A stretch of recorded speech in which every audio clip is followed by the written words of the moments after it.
Do you know what the two hardest words to say to somebody, but also two of the most powerful words that, if said, can release um, so many issues and things that we have in our lives? What do you think they are?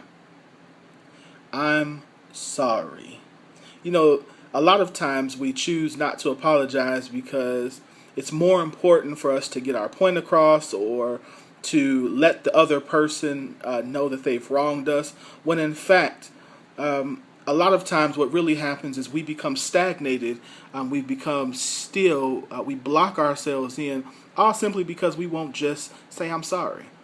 I often ask the question, is it more important to be right, or is it more important to be right? And what I mean is it more important for you to get your point across, or is it more important that the relationship between you and that other person gets settled? And yeah, it doesn't mean that you just let issues go and let people abuse you. That's not what I'm saying at all. What I'm saying is, if we have an argument and we have a disagreement, what's wrong with just saying, I'm sorry? We might not see eye to eye. We might not ever see eye to eye. But I love you and I respect you enough that I'm going to, not engage in something that could potentially harm our relationship and make it last. We've got relationships that people have not talked to each other in 10, 15, 20 years, all because no one would say I'm sorry. So today, look, I encourage you.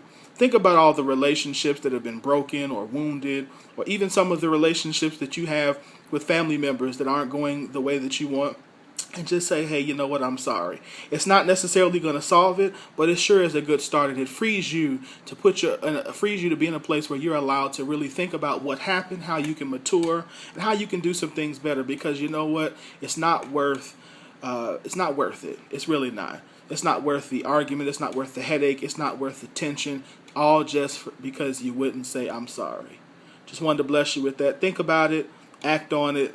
Be blessed. I love you.